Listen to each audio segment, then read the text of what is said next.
put your hand in the cookie jar. Miss America, you are sounding like your presidents, all of them, even the black one. They all lie, cheat, steal, and kill, even the black one. Ask Palestinian children or unarmed black people in the United States of America. Miss America, you say, quote, give me your tired, your poor, your huddled masses yearning to breathe free, the wretched refuse of your teeming shores. How does that translate to murder, chains, whips, rape, mutilation, systemic and generations of racist policies practiced, perfected by this government? And with this as the backdrop stands the black athlete. A dichotomy onto themselves on one hand, a beautiful, naturally sculpted structure representing power, speed, agility, strength, like Althea Gibson, tennis player and golfer who was not allowed to participate in the white-dominated events.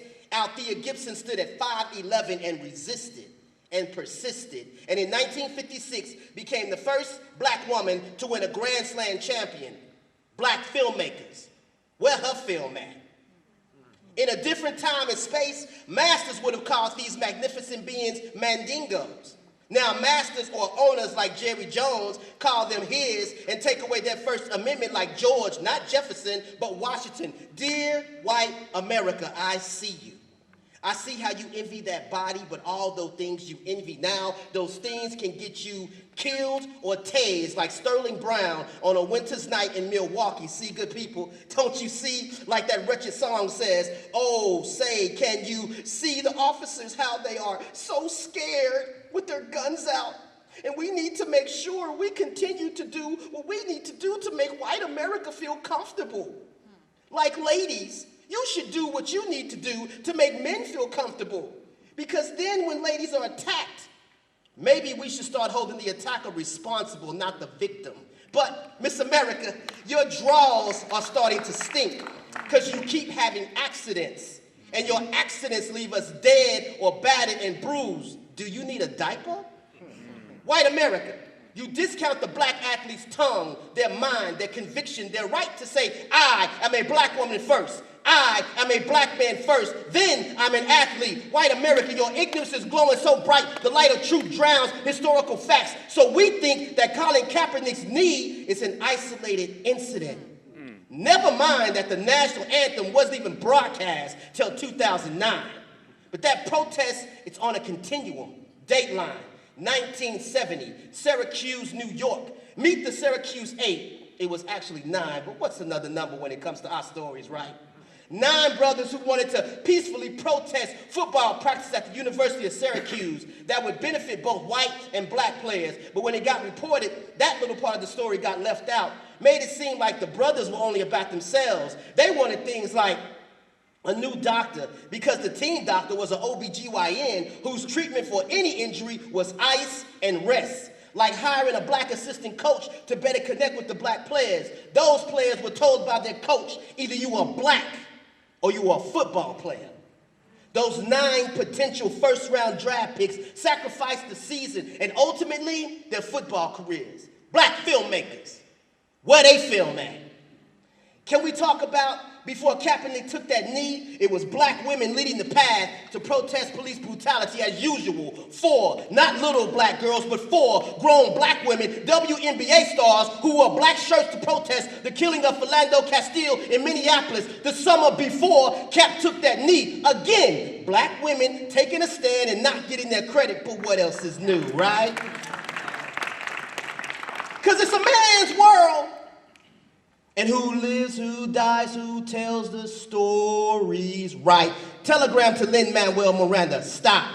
You know there are people of color you could have built a Broadway production on, stop. And left Alexander Hamilton to the white people, stop. To tell his story, stop. Like, where is the play, the movie, the mention of Tommy Smith and John Carlos? Dateline, Mexico City, 1968. 2 black men stand in a tunnel waiting for the medal ceremony after placing 1st and 3rd, running on the bloodstained fields where just 1 week before, the Mexican government rounded up and murdered all the rebels and protesters in the same stadium. We talk about how those brothers stood on the podium and took that black fist proud, but they never mentioned how they took off their shoes to bring attention to the poverty of black people, wore beads to protest the lynchings, and they lost everything. And when they came back to America, they had nothing. Black filmmakers, where they movie at? We celebrate a fictitious son of a champion called Creed. And here are two real brothers with a real story.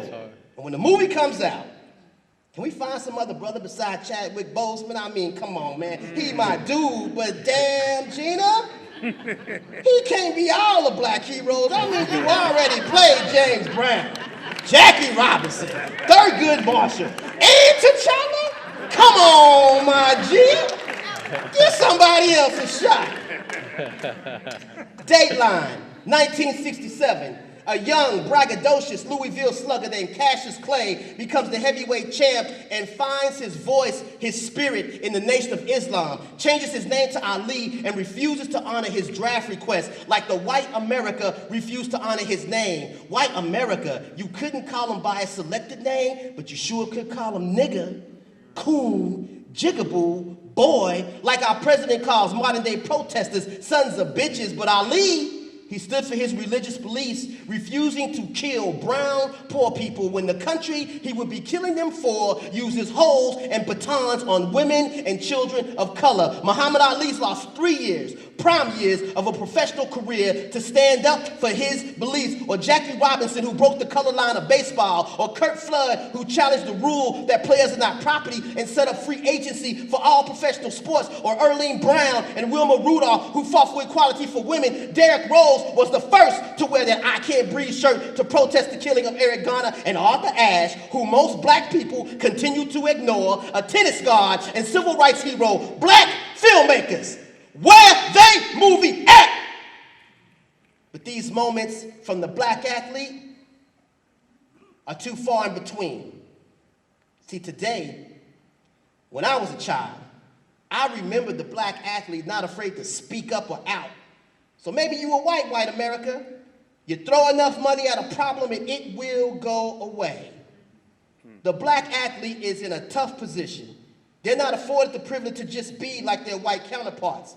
They must carry not only the weight of their chosen sport, but the promise of their family, their neighborhood, their city, their state, their country, and the millions and millions and millions and millions of black people worldwide who so seldom see ourselves getting a win. We want more from them, though. A school is not enough when you have more than 4 homes. And you're heralded for taking on Trump because you didn't stay at the 5-star hotel that time, but you stayed there before. And you walk on stage with Hillary Clinton when she and her husband supported 3 strikes to help cripple the black community. And some want to pat you on the back for opening the school, LeBron James, but that's been done, brother. Ask George Gervin or Jalen Rose, who has been graduating kids with 100% going to higher education. And can we talk about that mural in the front of your school with Ali on one side, MLK on the other, and you painted yourself in the middle like you have ever sacrificed anything as the most powerful person in the NBA? This is what it has come to for us. And the black athlete, Serena Williams, who gets body shamed, called out for wearing her cat suit, and then she gets in front of the world and says, oh, it's no big deal, and she's fine with it. But we're up in arms for them. And even the greatest let us down. Michael, Jeffrey, Jordan put shoe money over us. Tiger Woods didn't even want to claim us. But didn't we let them down too a little bit? Because who amongst us turned off their televisions after the NFL and your president cyberbullied Kaepernick and the other players who stood up? Melania Trump, perhaps you should talk to your husband, because before you start talking to kids about cyberbullying, I mean, that's your platform, right? And the black athlete at the end of the day is a black American. Afforded some privilege because of the money they make. Now I want you to ask yourself, honestly, if you were given those privileges, how many of us would you help? What would you say when the mic was turned in your direction and maybe you had to sacrifice a little bit? We should expect more, but we also have to be willing to support more. Because at the end of the day, it's the children who repeat the behavior they see. And today, the map for our children, it looks spoiled, pampered, and selfish. not that freedom fighter of the past. So the question is not, what are they gonna do? It's always been us. Now my question to you, good people, is do we got us? Peace. Yay. All right. All right.